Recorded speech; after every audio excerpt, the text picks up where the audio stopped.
Personal finance opinions YouTube channel में results analysis की एक और वीडियो में आपको खुशामदीद। आज 8 अगस्त 2023 को पाकिस्तान स्टॉक मार्केट में जहां हमने देखा कि बहुत ज़्यादा एक बेयरिश ट्रेंड देखने को मिला और प्रॉफिट टेकिंग हो रही थी और इंडेक्स अच्छा खासा नीचे आ गया। वहीं पे कुछ कंपनीज़ की तरफ से रिजल्ट्स भी अनाउंस हुए और ख़ास तौर पे एक सीमेंट कंपनी ने आज रिज़ल्ट का ऐलान किया, जिसके हवाले से इस वीडियो में आपके साथ डिटेल शेयर की जाएंगी कि कंपनी की जो इनकम स्टेटमेंट है वो क्या कहती है, इस कंपनी ने इस एक साल में क्या कमाया, क्या खोया, क्या पाया। साथ साथ जो डिविडेंड अनाउंस हुआ उसके हवाले से डिटेल्स आपके साथ शेयर की जाएंगी। कंपनी के शेयर की ओवरऑल जो एक साल में परफॉर्मेंस रही उसके ऊपर बात की जाएगी और साथ साथ हिस्टोरिकली बात की जाएगी कि इस सीमेंट कंपनी ने पिछले 5 साल में in terms of earning per share and in terms of dividend किस तरह की परफॉर्मेंस शो की। हमारे इस वक्त जो वज़ीर ख़ारजा हैं उनका एक बड़ा पॉपुलर बयान था जो कि बहुत ज़्यादा वायरल हुआ था कि जब बारिश आती है तो पानी आता है और ज़्यादा बारिश आती है तो ज़्यादा पानी आता है। तो ऐसे ही इस कंपनी की जब मैं रिपोर्ट देख रहा था और हिस्टोरिकली जब इसकी परफॉर्मेंस देख रहा था तो मेरे जहन में ये बात आई कि जब ज़्यादा इनकम आती है तो ज़्यादा डिविडेंड आता है। तो हम इस वीडियो में डिटेल में देखेंगे कि इस कंपनी ने इस दफ़ा कैसे कंपैरेटिवली ज़्यादा डिविडेंड दिया है। जिस कंपनी की मैं बात कर रहा हूँ वो है Best West cement company limited BWCL, और इसने आज फाइनेंशियल ईयर 2023 का जो रिज़ल्ट है वो अनाउंस किया है फॉर द पीरियड एंडिंग 30 जून 2023। हम इसको कंपेयर करते हैं पहले पिछले साल के रिजल्ट्स के साथ और उसके बाद आगे चल के फिर हम डिविडेंड की डिटेल्स और फिर स्टॉक की परफॉर्मेंस और डिविडेंड की हिस्ट्री और पे आउट जो अर्निंग की हिस्ट्री है उसको भी डिटेल में देखेंगे। अगर हम टॉप लाइन की बात करें रेवेन्यू की तो इस कंपनी का रेवेन्यू पिछले साल के मुकाबले में 21% से ज़्यादा इंक्रीज़ हुआ। 72.3 बिलियन का रेवेन्यू था पिछले साल इसका, जो इस साल बढ़कर 87.7 बिलियन पे चला गया। और उसके बाद अगर हम ग्रॉस प्रॉफिट देखें तो वो 22.9 बिलियन से बढ़ के 27.3 बिलियन पे गया। तो जहां इसके रेवेन्यू में इंक्रीज़ 21% से ज़ायद थी, वहां उसके ग्रॉस प्रॉफिट की इंक्रीज़ देखें तो वो 18.8% बनती है, विच मीन्स के कॉस्ट ऑफ सेल्स जो है वो इस साल इस कंपनी को ज़्यादा बियर करनी पड़ी कंपैरेटिवली। यही वजह है कि इसका जो ग्रॉस मार्जिन है वो पिछले साल के मुकाबले में कुछ डिक्लाइन हुआ है, 31.7 से कम होकर 31.13% पे आया है।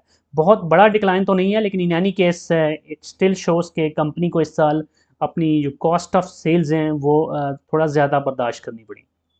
इसके बाद अगर हम ऑपरेटिंग प्रॉफिट देखें तो 19.1 बिलियन से बढ़ के 24.3 बिलियन पे गया और 27.07% की इंक्रीज़ है इसके ऑपरेटिंग प्रॉफिट। अब यहाँ पर जो सबसे बड़ा इस कंपनी को इस साल डेंट पड़ा है वो फाइनेंस कॉस्ट का है। पिछले साल जो इसकी फाइनेंस कॉस्ट थी वो 1.48 बिलियन थी, जो इस साल बढ़ के 6.8 बिलियन हो गई और 361% इंक्रीज़ हुआ इसकी फाइनेंस कॉस्ट। तो ये एक बड़ा मेजर फैक्टर है इस कंपनी की प्रॉफिटेबिलिटी। जो हम बॉटम लाइन देखेंगे तो वहाँ पर जो कि बहुत ज़्यादा हो सकती थी उतनी ज़्यादा क्यों ना हो सकी, क्योंकि कंपनीज जो इंटरेस्ट बियरिंग लोन लेती हैं तो उस पर जो कि इंटरेस्ट की शरह मुसलसल पाकिस्तान में बढ़ती ही जा रही है। तो पिछले साल की भी कुछ ऐसी सिचुएशन थी कि इसमें इस कंपनी को बहुत ज़्यादा फाइनेंस कॉस्ट बियर करना पड़ी और उस वजह से इस कंपनी की जो प्रॉफिटेबिलिटी है उसके ऊपर भी असर पड़ा। अब प्रॉफिट बिफोर टैक्स देखें तो यहाँ पर हमें 16.8% का इंक्रीज नज़र आ रहा है पिछले साल के मुकाबले में। 19.3 से बढ़कर इसका 22.5 बिलियन पे गया प्रॉफिट बिफोर टैक्स। फिर टैक्स देने के बाद जो नेट प्रॉफिट बनता है इस कंपनी का वो 11.89 बिलियन है इस साल, जो पिछले साल 10.2 बिलियन था। यहाँ पर जो इजाफा है वो 16.14% का है। अब नेट प्रॉफिट मार्जिन देखें तो 14.15% था पिछले साल और इस साल ये कम हो गया 13.55% पे गया। तो जहाँ पे ग्रास प्रॉफिट मार्जिन के अंदर हमें कमी नज़र आई थी वो कमी बहुत थोड़ी थी, लेकिन ये उससे थोड़ा सा ज़्यादा हमें यहाँ पे डिक्लाइन नज़र आ रहा है नेट प्रॉफिट मार्जिन में। लेकिन ओवरऑल अगर देखा जाए तो इस कंपनी ने पिछले साल के मुकाबले में बेहतर परफॉर्म किया है। 17.17 इसकी अर्निंग पर शेयर थी पिछले साल की और इस साल इसकी अर्निंग पर शेयर बढ़ के 19.94, यानी तकरीबन 20 के आसपास इस कंपनी की अर्निंग पर शेयर चली गई। इसके बाद अगर इस कंपनी के डिविडेंड की बात की जाए तो आज इस कंपनी ने 60% डिविडेंड अनाउंस किया है with the face value of 10, जो कि बनता है 6 रुपये। इससे पहले इस कंपनी ने ऑलरेडी इंटरिम डिविडेंड भी 150% दिया है जो कि 15 रुपये बनता है। तो 15 + 6 यानी कुल मिला के 21 रुपये का इस कंपनी ने इस साल डिविडेंड दे दिया और EPS इसकी रही 19.94 रुपये। इस लिहाज से बात की जाए तो अपनी अर्निंग से भी ज़्यादा इसने, यानी कि पे आउट रेशो इसकी 100% से भी ज़्यादा रही और अर्निंग से बढ़कर इसने इस साल डिविडेंड दिया, जिससे पता चलता है कि इस साल इस कंपनी ने काफ़ी सखावत का मुजाहरा किया। यहाँ पर यह बताना ज़रूरी है कि ये कंपनी शरिया कंप्लाइंट इंडेक्स का हिस्सा है, KMI ऑल शेयर्स का हिस्सा है।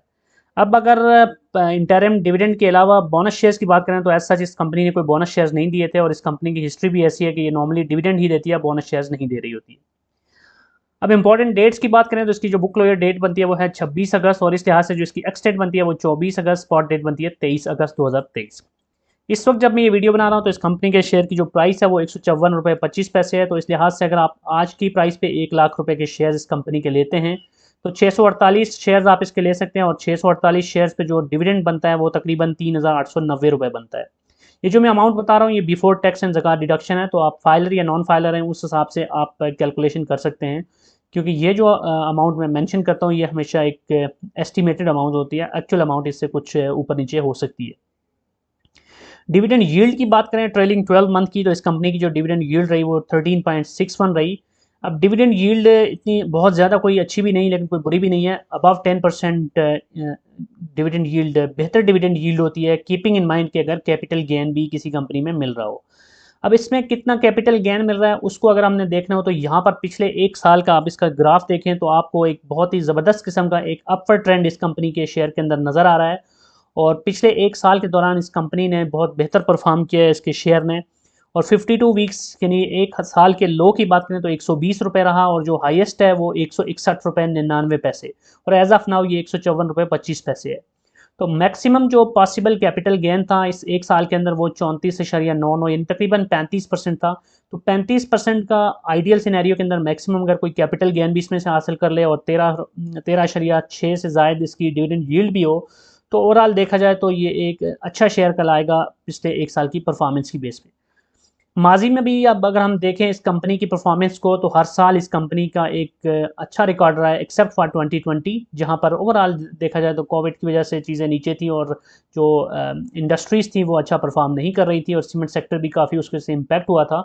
तो उसके अलावा देखें तो हर साल इस कंपनी की अर्निंग भी बेहतर रही है और साथ साथ ये पे आउट भी अच्छा देती रही है।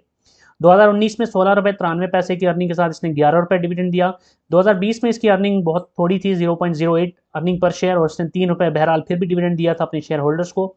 21 में देखें तो 19.42 रुपये की अर्निंग के साथ 14 रुपये का डिविडेंड। 22 में देखें तो 17 रुपये की अर्निंग और 16 रुपये का डिविडेंड। और अभी जो रीसेंट रिजल्ट हम एनालाइज कर रहे थे 2023 का, उसमें 19.94 रुपये की अर्निंग के साथ इसने 21 रुपये का डिविडेंड दिया। तो ओवरऑल देखा जाए तो ये सीमेंट सेक्टर की एक अच्छी कंपनी है। इसके अंदर वॉल्यूम बहुत ज़्यादा नहीं होता, इसलिए ट्रेडिंग के लिए अगर आप इसको देखना चाहते हैं तो शायद कोई इतना लुक्रेटिव आपको नज़र ना आए और बहुत ज़्यादा इसमें आपको वॉल्यूम नज़र ना आएगा। लेकिन एज एन इन्वेस्टर अगर बात करें तो ये एक अच्छा शेयर है इन्वेस्टमेंट के लिए, आपको एक कंसिस्टेंट पैसिव इनकम दे रहा होता है। और मेरा अपना अगर ज़ाती बात करूँ तो मेरे पोर्टफोलियो के अंदर जो चंद एक बेहतरीन शेयर्स हैं उसमें से एक ये शेयर भी है जो कि मुसलसल अच्छा परफॉर्म करता आ रहा है। That's it from this video. I hope कि ये इन्फॉर्मेशन आपके लिए यूज़फुल होगी। अगर आपका कोई क्वेश्चन है, कोई भी फीडबैक है तो कमेंट सेक्शन में लिख सकते हैं। और अगर आपको ये वीडियो पसंद आई है तो चैनल को सब्सक्राइब करना, वीडियो को लाइक करना और बेल आइकन को प्रेस करना मत भूलिएगा। Thank you very much.